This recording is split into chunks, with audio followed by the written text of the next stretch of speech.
On the surface, the Andor episode The Eye is about the celestial event the Ark has been built around, but when you look across the whole episode, the concept of the Eye starts to feel like the organizing principle for everything in it.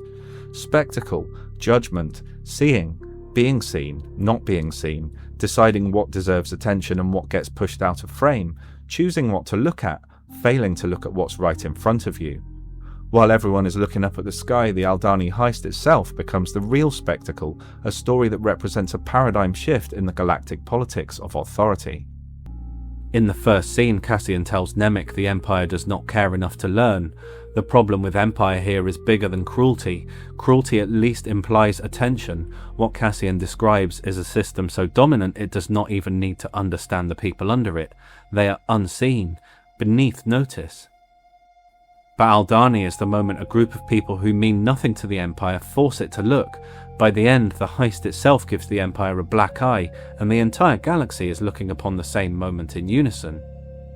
One thing the episode explores is the difference between looking and seeing. The Empire is looking all the time. It watches the Dhani pilgrimage, it manages access to the Eye, it escorts people up the road. Beehaz explains the Dhanis as though he understands them completely. He knows their habits, their pride, their supposed simplicity, the ways to reduce them and redirect them, but all through those scenes you can feel the gap between Imperial sight and actual vision. He knows nothing about them. He can describe the people he is occupying and still fail to see the world they inhabit.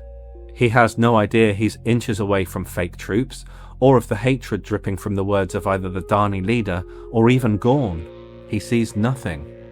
To the Dhanis, the Eye is sacred, older and larger than the Empire. To the rebels, it becomes an opening, a dangerous environment to move through, a piece of cosmic weather that can cover sound, motion, confusion, and escape. But the Empire thinks it is hosting the spectacle. It has scheduled the Eye, packaged it, built an evening around it. Beehaz wants to use the opportunity to be seen as a successful oppressor of the Dhanis, and even his own wife and son are being dressed and arranged as part of the display.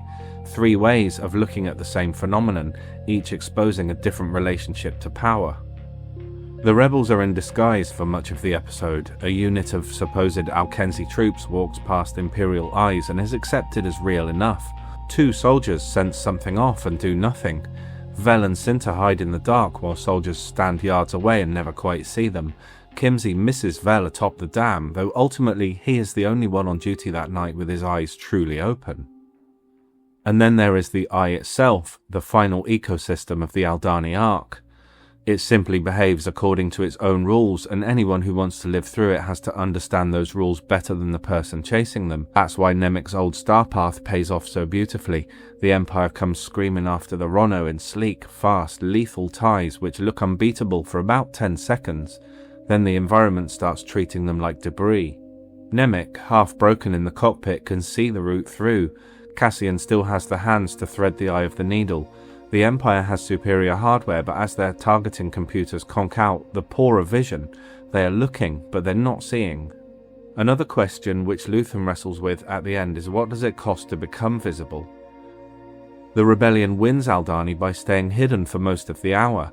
Then the operation succeeds and the terms change immediately. Hidden movement becomes headline. The thing that survived this long by avoiding the Eye now forces it open. In the ISB, the corridors are suddenly full of running bodies and emergency tempo. The boardroom is packed. Partagaz does not talk about understanding or context, he talks about retaliation. The beast is awake. The fat, lazy empire Cassian spoke of is gone, and the Eye of Sauron, or I guess Sheev, is now scouring the galaxy for the rebels, and not just our ones. They're on the lookout for the most minor acts of rebellion now. Mon is trying to make the Senate take a close look at Gorman. She's demanding scrutiny, but Aldhani arrives and steals the room's attention. Her words are still clear, still morally serious, but the chamber's gaze has already shifted. Mon is suddenly competing with a spectacle big enough to pull every eye away from the people she is trying to protect. I mentioned judgment, often symbolized by an eye. The episode is packed with it.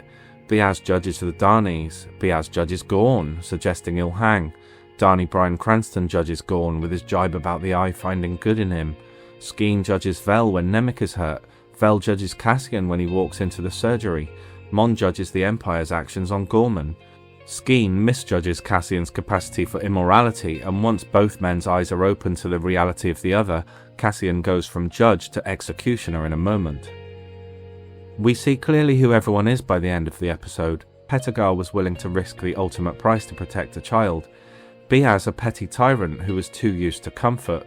Taramyn and Gorn, reformed bad guys who were willing to risk it all in hitting back at the system that twisted them into what they had been. Nemik was the man who could save the day with his final breaths. Skeen, failing to back up Taramyn in the moment, saw the latter fall, and then we find out exactly what kind of man he is at the end of the episode. And ultimately the Eye gives us our strongest window yet into Cassian's soul. There is no compelling reason for his actions to be so noble here, and yet they are. And it's not just in the way he refuses to run with the money and make sure he squares everything off, it's in the way he leaves with a manifesto he says he didn't even want, out of respect to a fallen comrade who'll never know if he refuses. The Empire snaps awake in this episode, but Cassian starts to stir. His change is slower than theirs, but underway nonetheless. He walks away with his money and tries to carry on as before. He wants to just go back to sleep, say, on a nice beach somewhere. But something has started here. A man can only roll over and ignore the light for so long.